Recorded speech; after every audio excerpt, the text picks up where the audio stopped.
3 years of my existence wasted, and a monetary disaster to sort out, and truthfully, I have to unload this before I burst. I encountered Kenny on what was supposed to be a dull afternoon. I was riding the Amtrak to see my sibling in Chicago when our locomotive struck an object on the rails. Not a complete crash, but sufficient to harm the bottom section and leave us all marooned in the midst of remote Pennsylvania. They needed to shuttle everyone to this minuscule village to hold on while they sorted the arrangements. 8 hours. That's the duration we were trapped in this arbitrary hamlet with precisely one eatery, one tavern, and a quick-stop shop. The majority of travelers crammed into the eatery, but it overflowed quickly. I wound up at the tavern adjacent with my travel sack, requesting whatever pitiful sandwich they offered and browsing my device to inform my sibling I'd arrived delayed. Kenny was perched 2 seats away, also with baggage. He cracked a quip about how fate must truly desire us to value rural U.S. life. I chuckled. He was attractive, towering with this unruly dark blonde locks and appealing palms. I've forever had a weakness for appealing palms. No idea why. We began conversing, discovered we were both directed to the identical broad region. He was auditioning for some role, claimed he was fed up with the business routine and aimed to create something significant. I shared that I labored in supply chain, not exciting but reliable. Following several hours of discussion and a few ales, we swapped contacts. I didn't anticipate much resulting from it, to be honest. But he messaged the following day, and we linked up for Java once I returned from my siblings. That audition he was attending? He didn't secure the role, but he had another prepared, he mentioned. And another subsequent to that. Always something massive impending, always nearly securing the ideal chance. I wasn't bothered initially. The employment scene is awful, and he was engaging. 6 months later, his rental was concluding. My residence was larger, nearer to the city center. And frankly, I was already covering most of our outing expenses anyway since his resources were momentarily strained until he obtained his upcoming position. When he proposed cohabiting, it appeared reasonable. This is when matters began altering. The initial month, he settled his portion of lease promptly. By the second month, he was a week behind. By the third month, he had this entire tale about how a payment from a side project was postponed, but he'd absolutely handle next month's lease plus what he was due. I didn't insist. I could manage the lease solo. It was constricting but feasible. And Kenny was at the residence all day connecting and developing his collection, so at least the dwelling was tidy and supper was generally prepared when I arrived home. I convinced myself it was short-term. The justifications became more intricate. The venture he was advising for had bookkeeping problems. A customer was delayed settling an bill. The assignment schedule was prolonged, always something outside his grasp, always with a resolution nearby. Meanwhile, my savings were diminishing. I began accepting additional duties, took on some weekend stock tasks. Kenny would provide me these shoulder massages when I returned drained, inform me how incredible I was, how he'd compensate me when his profession soared. My pal Jay was the initial to remark. We were seizing Java and I noted passing on an approaching show because funds were scarce. She shot me this expression and inquired how extended I intended to fund Kenny's way of living. I became protective, stated we were partners, that partnerships have highs and lows, that he'd perform identically for me. But the remarks lingered with me. I started observing more closely. Detected how frequently he utilized my credit for minor items without inquiring. How my food expense had doubled since he relocated in, but my cooler appeared barer. How he always had cash for a fresh video game or outings with his buddies, but never for obligations. When I raised wedlock once, just offhand after my relative got betrothed, he appeared as if I'd proposed we leap from a structure. Stated he wasn't prepared, that wedlock was grave matter, that we had a solid setup. Why hasten? I didn't urge it, I ought to have. Then matters improved oddly for roughly a month. Kenny began venturing out more. Claimed he was encountering prospective customers, connecting gatherings, reconnecting with former associates. He appeared invigorated. Stated matters were at last aligning. I desired to trust him. That Friday, my pal M messaged me inquiring if we wished to seize supper with her and her partner. Kenny had already informed me he had a connecting event, so I consented to link them solo. I arrived at the eatery early. M was behaving oddly, kept glancing at her device, shooting me these strange, compassionate gazes. At last, her partner R showed up and right away began discussing some technology gathering he'd attended the prior evening. And then he uttered it. Inquired if Kenny had relished the complimentary drinks. Noted spotting him there with his betrothed. I must have appeared bewildered because they all fell silent. M retrieved her device. Began excusing, stating she wasn't certain if she ought to reveal it or not, but she'd viewed something on social media that morning that didn't add up. She passed me her device. It was some female's account I didn't identify. A fair-haired named Daria. Her latest entry was from the prior evening. Festive bulbs, sparkling glasses, and her palm with a gemstone band. Inscription, I uttered affirmative. Can't fathom I get to wed my true partner. I browsed her account. Entries of them dating back at least a month. Inscriptions about my guy, and evening out with the passion of my existence. In one, they were at the shore from 2 weekends prior. When Kenny had informed me he was seeing his folks northward, I pardoned myself from supper. Informed M and R I'd contact them afterward. Headed directly home and inspected our joint credit account on my device. Discovered expenses for eateries I'd never visited. A lodging in the city from 3 weeks back. A gem shop expense from last week.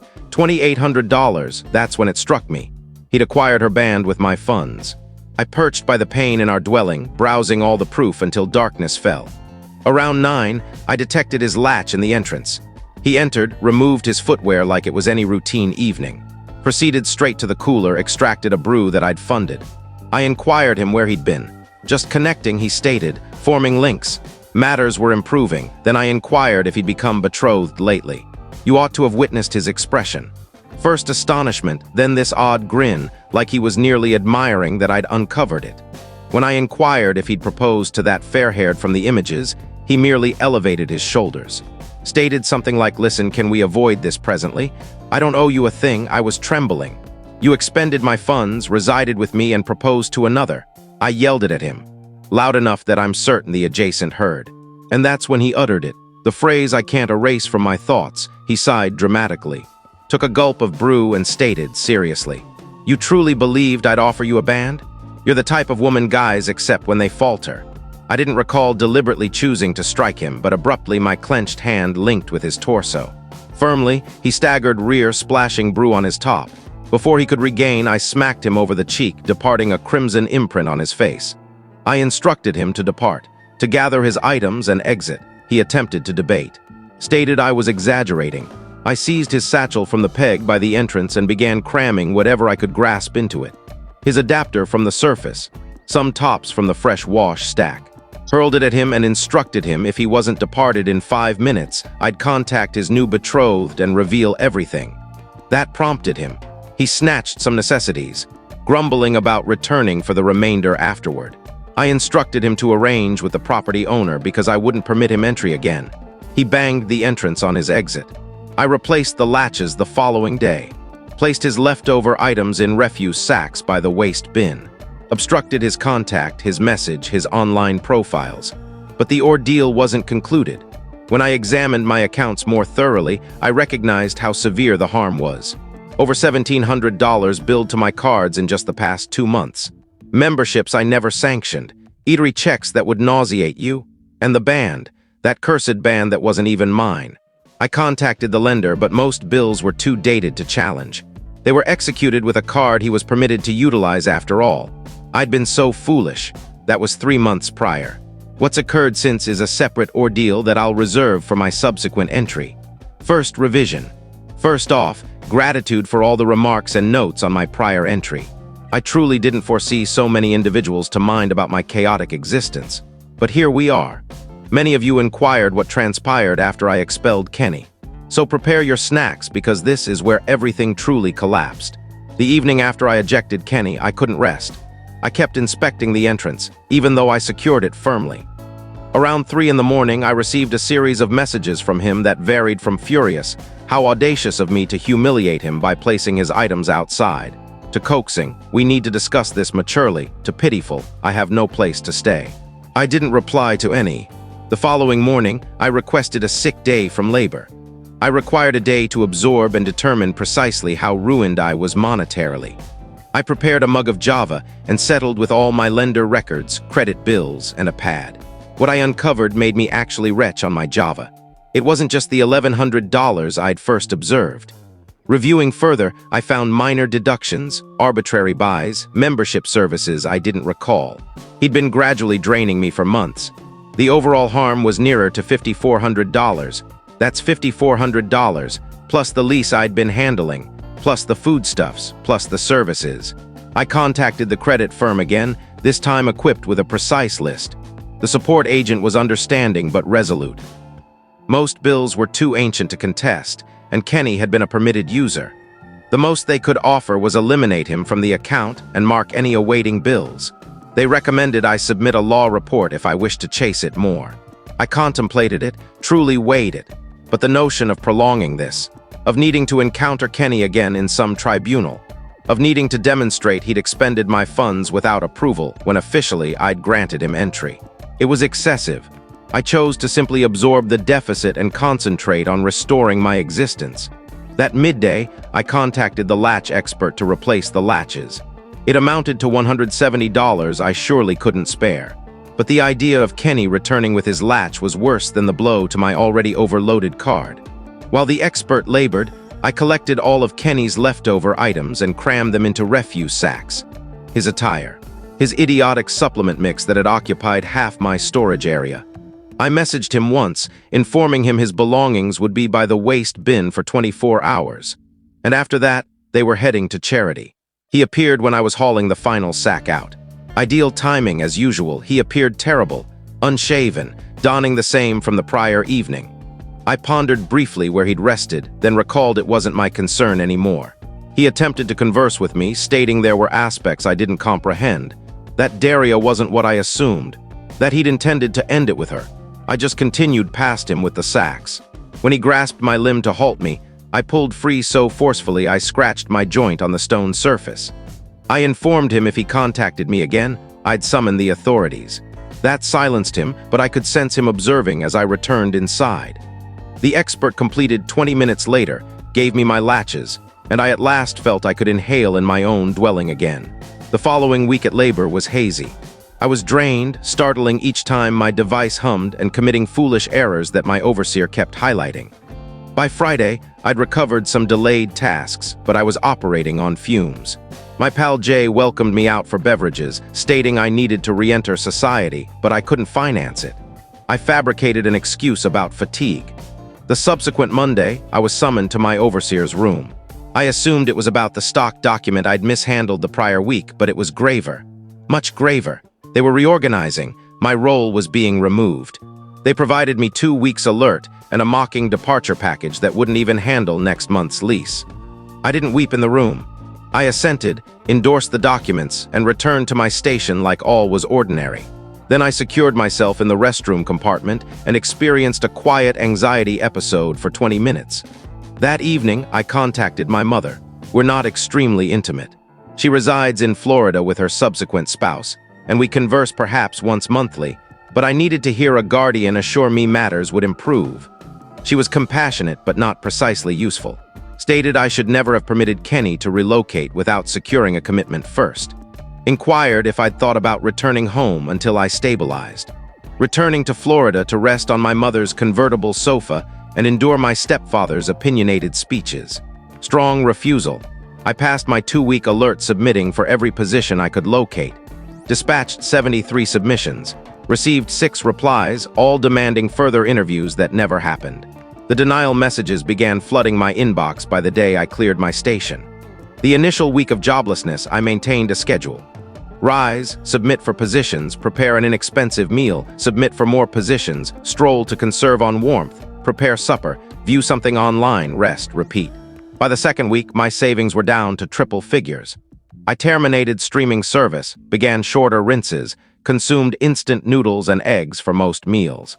I contacted the power firm to arrange a settlement schedule, contacted my property owner and vowed the lease would be a few days behind. He wasn't pleased, but stated he'd hold until the 15th before adding a penalty. The 15th arrived and passed. I marketed my fine timepiece online, marketed some garments on an app, listed my screen on social marketplace but received only bargain bids. Then my device hummed with a message from an unfamiliar contact. It was Kenny. He'd acquired a new device or was using another's, stated he needed to converse with me, that Daria had learned about us and ended things, that he was remorseful and wanted to clarify. I obstructed that contact too, but it unsettled me. Not because I minded his issues, but because it recalled how dramatically I'd erred in assessing personality. I'd allowed this individual into my world, into my residence, granted him access to my finances, and he'd viewed me as merely a utility, a reserve option, someone to exploit. By the month's end, I was frantic. My property owner had begun leaving voice messages about the lease. My power had been disconnected for 48 hours before I gathered enough to settle the minimum to restore it. I'd consumed nothing but basic grain for 3 days because it was all remaining. I at last ingested my dignity and submitted for short-term aid. The procedure was degrading, completing documents outlining every facet of my monetary life, holding for hours in a packed state building. Being informed I earned excessive at my former role to qualify for instant support. They provided a roster of meal centers instead. The following day, I visited one, waited in queue with my identification and residence proof, took a container of preserved items and almost outdated loaves with a grin that felt like it might fracture my expression. Transported it home on the transit, sensing like all were gazing at me even though no one minded. That evening, I received a message. It was from a modest storage facility that required short-term assistance during their peak period. The compensation was less than half my prior earnings, but it was an option. I responded right away, had a voice discussion the next morning, and began the following Monday. The labor was bodily punishing. 8 to 10 hours standing, raising containers, checking stock, operating in either icy chill or oppressive warmth based on which area of the storage I was allocated to. My palms formed rough skin, my spine hurt endlessly, and I returned home too weary to even consider submitting for superior positions. But I earned sufficient to settle part of the lease. Still not everything, but my property owner consented to another delay as long as I settled the penalties. Then one afternoon, I returned to discover a removal alert attached to my entrance. Evidently, my incomplete settlements weren't sufficient anymore. I had 30 days to settle completely or leave the property. I perched on my cooking area floor and simply gazed at the document, too dulled to even weep. That's when my adjacent resident rapped. She'd noticed the alert and heard me enter, inquired if I was all right. I wasn't clearly, but I fibbed and stated I was okay. She paused, then inquired if I was seeking a co-tenant. Her relative Rosalie required a spot to remain for a few months while she accumulated for her own residence. If we divided the lease 3 ways, it might suit everyone. I'd never exchanged more than 10 words with this adjacent before, but in that instant, she might as well have been a savior. I assented right away. Rosalie relocated in 2 days later. She was reserved, settled her portion up front in paper currency, and didn't probe about why I sometimes consumed nothing but grain for supper. We weren't companions precisely, but we cohabited calmly in the progressively gloomy dwelling. With Rosalie's input, I succeeded in settling enough of the overdue lease to halt the removal procedure. I was still overwhelmed in credit debt, still laboring a position that compensated scarcely above basic pay, still consuming like a university pupil during exams. But I wasn't without shelter, and that meant something. Then one day, about 3 months after I'd expelled Kenny, I was hurrying to catch the transit to labor when I bumped into someone on the path. I tripped rear, murmuring a regret without glancing up. Then I heard my name. It was Kenny, positioned there like he'd been awaiting me. He was donning a quick meal attire, the type with the unsightly collared top and cap. I attempted to bypass him, but he blocked my path, stated he'd been attempting to contact me, that he needed to converse, that he'd committed a massive error. I observed his device was an outdated version, not the newest model he'd always possessed before. Fate's revenge, I suppose. I informed him I was behind for labor and shoved past him. He shouted after me, stating he'd return, that he'd correct things. I didn't glance rear, just dashed for the transit and boarded just as the entrances were shutting. That evening I couldn't rest. Not because I longed for him or desired him back, but because I feared he'd determined where I resided, that he'd appear again. I jammed a seat under my chamber knob, even though I knew it was excessive. The next morning there was a note in my post box. No postage, just my name scribbled across the front.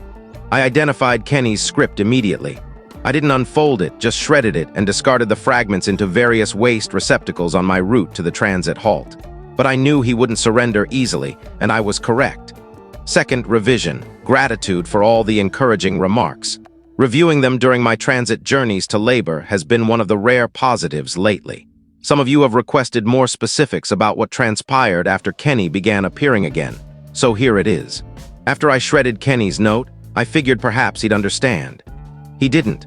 For the subsequent 2 weeks, I'd notice him arbitrarily opposite the road from my structure, at the transit halt near labor, once even at the wash facility where I'd begun going because our structure's units were too costly. He never neared me straight, just observed. Sometimes he'd gesture or attempt to meet my gaze. I'd act unaware and hasten. My short-term storage labor became an ordeal rather swiftly. The overseers kept prolonging duties with no alert, so I'd arrive anticipating 8 hours and finish staying for 12. My feet were perpetually inflamed, and I formed this acute ache in my lower spine that never truly vanished. But I couldn't manage to resign, so I just ingested whatever pain reliever I could locate in the dwelling and persisted. Rosalie observed. One evening I returned and literally couldn't straighten. She was preparing some sort of broth and provided me a serving. It was the initial real home-prepared meal I'd had in weeks that wasn't basic grain or instant. We perched at the cooking table, and for the initial time, we truly conversed. Turns out Rosalie had her own Kenny tale. Different label, identical nonsense. It was strangely reassuring, knowing I wasn't the sole fool who'd relied on the incorrect individual. We began sharing supper when our timetables matched. Just whatever we could assemble from our pitiful storage and the reduced area at the food mart. But it assisted. Then one morning in late autumn, I awoke sensing like someone had struck me with a vehicle. My throat was ablaze, my skull was throbbing, and I could scarcely rise from bed. I contacted labor, rasping through a reason. My overseer exhaled deeply and recalled me that short-term laborers don't receive ill days. If I didn't appear, I might not have a spot when I improved. I hauled myself to the washroom, checked my heat with a device I located in the aid kit 103.5. That couldn't be accurate. I agitated the device and attempted again. 103.8.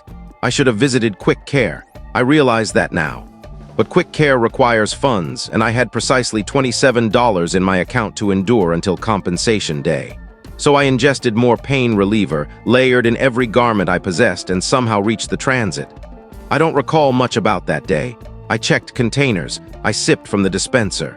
I concealed in the washroom when the vertigo worsened. Somehow I reached the shift's end. I recall awaiting the transit home, quivering fiercely even though I was perspiring through my attire. Next I knew I was on the pavement. Someone was rousing me, inquiring if I was all right. It was a young girl appearing utterly frightened. I'd evidently fainted at the transit halt. She assisted me to sit, inquired if she should summon someone. I stated no, I was okay, just weary. I wasn't okay, at all. I reached the transit somehow, reached back to the structure. Reached up the 3 levels by essentially dragging. And then I fell on the common room floor, still in my outerwear and footwear. That's where Rosalie discovered me when she returned from her late duty. She later informed me she assumed I was gone at first. I was so ashen and scarcely inhaling. She succeeded in getting me to bed, compelled me to sip fluid, and applied cool cloths to my brow all night. By morning, my heat had subsided, but I sensed like I'd been crushed. Twice. Rosalie had already contacted my labor, informing them I had lung inflammation and wouldn't appear for at least 3 days. I attempted to object. We both knew I'd likely forfeit my position, but she silenced me right away. Stated no position was worth perishing for, especially one that compensated so minimally. She was accurate, but accuracy doesn't settle lease. I passed the subsequent 2 days in bed, floating in and out of slumber, fretting about funds each time I was awake enough to fret about anything. On the 3rd day, my device rang. It was the storage. I anticipated dismissal. But rather, the personnel person was contacting to inquire about my lung issue and inform me about their brief impairment policy. Evidently, Rosalie had not only contacted ill for me, but had also gone to the storage in person, insisting to speak to someone about worker perks. She'd caused enough uproar that they'd actually reviewed their own rules and discovered that even short-term laborers qualified for some fundamental safeguards. I received 5 compensated ill days. 5. Not sufficient to completely heal, but enough to evade ending up back on the floor of a transit halt. When Rosalie returned that evening, I wept. Truly wept. It was the initial time anyone had advocated for me in. I don't even recall how long. When I returned to labor, matters were altered. My overseer kept shooting me wary glances, likely awaiting me to fall again. But my fellow workers, individuals I'd scarcely spoken to before, kept inquiring about me, ensuring I paused, offering to assist with the weightier items. News had circulated about the woman whose co-tenant caused uproar with personnel. Meanwhile, the Kenny circumstance took a fresh twist. The arbitrary sightings ceased, but the messages escalated. He'd somehow obtained a new contact again, or was lending devices, and would dispatch these extended, wandering notes about how much he longed for me, how Daria had destroyed his existence, how he'd been. Reflecting on where it all erred, I obstructed each new contact as it arrived, but it was draining. Jay recommended I alter my contact entirely, but that meant settling a charge I couldn't finance. So I just kept obstructing and disregarding. Winter arrived, bringing even more monetary pressure. The storage was more active than ever with festive requests, which meant more hours, but also more bodily stress. My spine ache became so severe that I began ingesting the max dose of pain reliever daily, just to operate. My jaws hurt endlessly. A back tooth had been troubling me for months, but tooth care might as well have been an extravagant trip for all I could finance it. One especially frigid morning, I was awaiting the transit, tapping my feet to stay warm when an elderly lady beside me initiated chatter. Just typical transit halt discussion. The climate, the delayed transit, usual matters. Then she noted she labored at a health facility down the road. I assented courteously, not truly focusing until she mentioned something about their storage requiring rearrangement. I likely appeared frantic because I right away inquired if they were recruiting. She seemed taken aback but provided the facility overseer's name and recommended I stop by with my qualifications summary. I expressed thanks, not anticipating much. Arbitrary transit halt links rarely succeed, but I was frantic enough to attempt anything. That evening, I refreshed my meager summary and output a copy at the book center. The next day, I took a detour on my paws and entered the health facility, inquiring for the overseer by name. I anticipated being instructed to submit digitally or to leave my summary with the front desk. Instead, I was led into a tiny room where a stressed-appearing woman was consuming a wrapped meal at her station. She skimmed my summary, inquired about my experience in supply chain, and then leaped straight to when I could begin arranging their provision area. It wasn't a permanent role, just 20 hours weekly to begin, managing health provision stock and shipments. But it compensated $3 more hourly than the storage. The hours were adjustable, and it involved real abilities instead of just bodily effort. I accepted immediately. For the subsequent few weeks, I labored both roles. Mornings at the health facility, evenings at the storage. It was harsh, but for the initial time and months, I could actually settle my obligations promptly. I'd return exhausted, consume whatever Rosalie had prepared. She'd begun cooking for both when she realized how much my wellness had declined and fall into bed. By midwinter, I'd accumulated enough to resign the storage role. My final day, I felt nothing but ease as I returned my identifier. My overseer seemed truly astonished. I think they'd anticipated me to just continue enduring the awful conditions forever. One of my fellow workers gave me an awkward partial embrace and stated she was pleased I'd fled. The health facility role wasn't thrilling, but it was consistent. The facility overseer kept discovering more hours for me as I demonstrated dependability. By late winter, I was laboring 35 hours weekly and had even been assigned a tiny station in the rear where I could monitor stock on an old computer. With steady compensations arriving, I began addressing the pile of debt Kenny had left me with. $20 here, $50 there. It wasn't much, but observing the amounts gradually drop gave me a feeling of authority I hadn't experienced in months. Rosalie and I established a pleasant pattern. We weren't closest companions or anything, but there was a shared admiration and comprehension between us. She'd begun seeing someone fresh, a reserved man, and sometimes he'd join us for supper. It was pleasant to have another in the dwelling who wasn't Kenny-like. Matters were improving gradually. My spine still pained, my tooth still pulsed sometimes, but I was succeeding one pace at a time. Then arrived the day of romance. I'd been purposely disregarding all the affection-shaped items in shops, the sentimental ads, the pairs planning unique nights.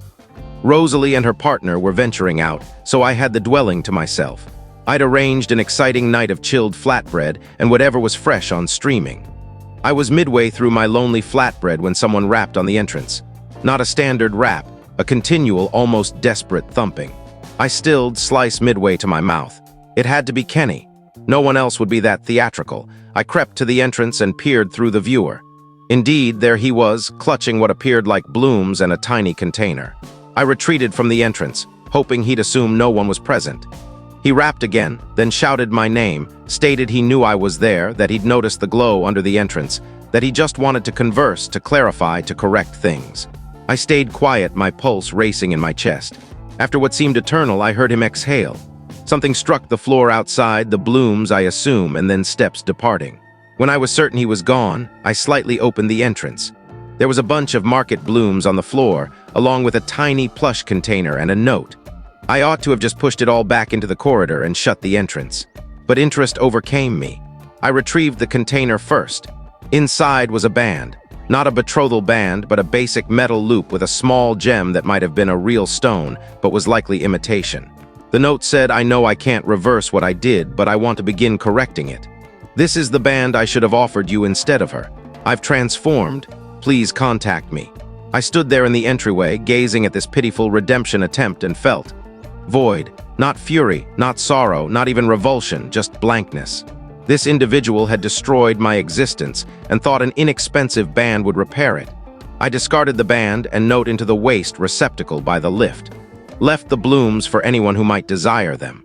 Returned to my dwelling, secured the entrance, and completed my now-chilled flatbread. The next morning, I awoke to a message from an unknown contact. Kenny again inquiring if I'd received his present. I didn't obstruct this one. Instead, I responded with 2 words, "Proceed forward." Then I obstructed that contact too. Late winter shifted to spring. The health facility continued providing me more duties and hours. I settled one of my lesser credits completely.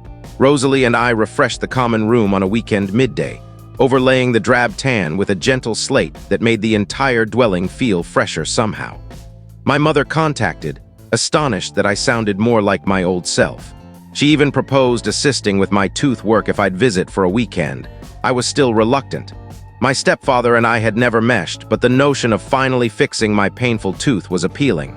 And Kenny, he at last seemed to comprehend. The messages halted, the arbitrary appearances halted. I sometimes reviewed Daria's social and saw she'd advanced with someone fresh. Kenny's account had been inactive for months. I was reconstructing. Gradually, achingly, but reliably, not returned to where I was prior. I don't think I'll ever be that individual again, but somewhere fresh, somewhere tougher if more wary. Final revision. Existence continued. My hours at the health facility grew to permanent with real perks. I at last got that painful tooth repaired during a weekend at my mother's. Rosalie and I extended the agreement on the dwelling, even though she was passing most nights at her partner's by then. My credit rating crept up. I began setting aside a bit monthly for crises. I even tried a date or two, though nothing grave. Reliance doesn't return easily once shattered. Then last month, I got a message from Jay. She'd encountered Kenny at a Java place. Stated he'd inquired about me, but respectfully. Noted he was relocating to Pittsburgh for a new beginning. I expressed thanks for the update, but didn't ponder it much. Kenny relocating seemed like the ideal result for all. Which is why I was totally shocked when I opened my dwelling entrance last week and found him positioned there, clutching a tiny present sack. My first reaction was to bang the entrance in his expression. But he appeared so, altered, neatly groomed, fitter, donning attire that actually suited. He raised his palms right away like he could detect my alarm and stated he wasn't remaining, that he was en route out of the city and just wanted to leave something. I hesitantly accepted the sack. Inside was a tiny container and a wrapper. The wrapper held $1,500. The container held a band. The band. The one he'd acquired for Daria with my funds. The one I'd viewed in that social entry that ignited this entire ordeal. He clarified that when Daria departed him, she'd hurled the band at him. He'd retained it, originally planning to trade it, but never did. He wasn't offering it to me as some strange, affectionate act. He was restoring something that was officially mine since I'd funded it. And he wanted me to choose what to do with it. Retain it, trade it, discard it in the water. Kenny stated he had a position prepared in Pittsburgh that he'd keep dispatching settlements until he'd repaid all he was due, that he was truly remorseful for everything, especially for the harsh words he'd uttered when I faced him about Daria, that I merited far better, and he hoped I'd discovered it or would discover it soon. And then he departed. Just a basic gesture and he was vanished. I brought the band to a gem expert the next day. It wasn't valued nearly what Kenny had spent on it. The gem was tinier than it seemed in images, and the mount was factory-made. I received just under $1,000 for it, which went directly into my reserve account. So that's it. That's the conclusion of the Kenny tale. I'm managing all right now. The health facility provided me a minor increase last month. Rosalie did relocate with her partner, but I located a new co-tenant through a fellow worker. A reserved advanced pupil who settles promptly and doesn't take my items from the cooler. My spine still flares sometimes on wet days. A memento from my storage days. My credit rating is still healing. I still sometimes find myself verifying the latches twice before resting. But I'm constructing something fresh, something reliable. I don't know if Kenny will actually adhere to his new route. Individuals can alter, but it's uncommon and usually occurs in tiny, gradual steps rather than theatrical changes. Perhaps he'll complete repaying me. Perhaps he won't. I've learned not to base my strategies on others' vows. Thank you all for the backing through this chaos. Your remarks assisted more than you realize on days when I felt utterly isolated. I likely won't revise again. This section is finally sealed, but I'm thankful for the online support when I required it most.